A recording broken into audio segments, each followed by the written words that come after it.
Mom and Dad promised I could live with you.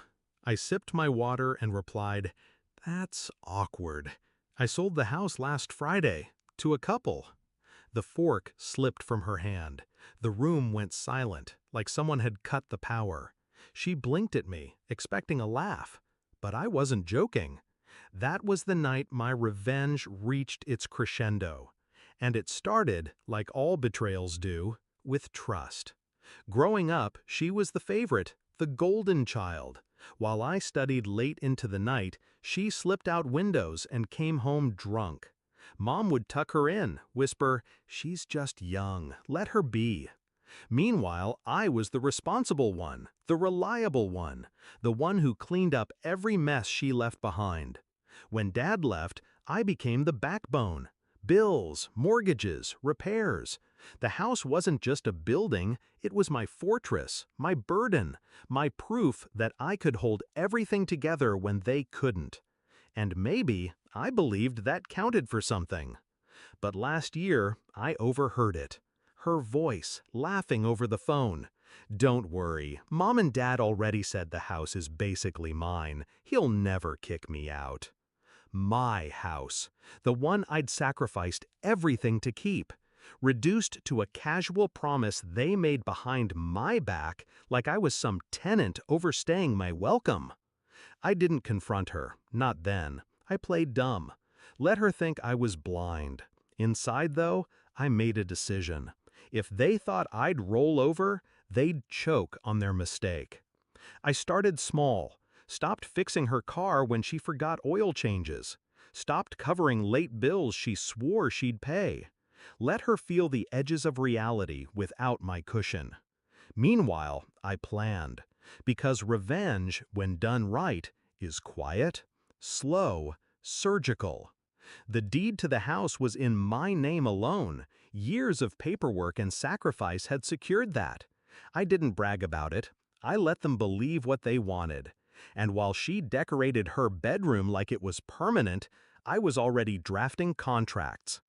The buyers came quick, a young couple, wide-eyed, excited, ready to build a future. They offered cash. I accepted. One signature, and the walls that held a lifetime of our family's lies were no longer mine to maintain. But I didn't move out right away. No, I waited, because timing is everything. Which brings me back to that dinner table. She sat across from me, smug, swirling her wine like a queen waiting for her throne. Then she said it, casual, entitled, "Mom and Dad promised I could live with you." I took a slow sip of water, cool, measured. Then I set the glass down and dropped the knife. "That's awkward," I said. "I sold the house last Friday, to a couple, lovely people, moving in next week." Her face drained. My parents froze. And in that silence, the kind that makes the air taste like metal, I felt power return to me. She sputtered first, You can't do that." But I had, and the paperwork was final. Mom's voice cracked, "Why didn't you tell us?" I met her eyes, calm, cold, because it wasn't our house, it was mine, always was. I just stopped pretending otherwise. Their mouths moved, but no sound came out. And that's the beauty of truth. It doesn't need to be shouted. Whispered, it shatters harder. The fallout was immediate. My sister had no plan, no backup. She'd built her future on the illusion that I'd keep carrying her. My parents had banked on me being predictable. They were wrong. The buyers moved in 2 weeks later. I handed over the keys, walked out with my head high, and left them standing in the driveway, bags half packed, arguments spilling into the street. In my new apartment, the silence was different. Not heavy, not burdened. It was mine. They called, of course. Voicemails ranged from pleading to furious. "You betrayed your family." Funny, I thought. That's exactly what they did to me. Here's what they never understood. I wasn't addicted to being needed. I was addicted to being respected.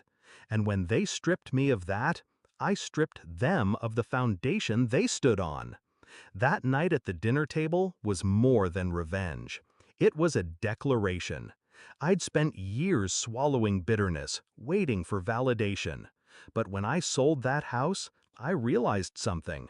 I didn't need their approval. I only needed my freedom. And the look on their faces as they realized the ground beneath them was gone, that was the sweetest freedom of all. They thought the house would bind me to them forever. Instead, it became the blade I used to cut myself free. And I have no regrets.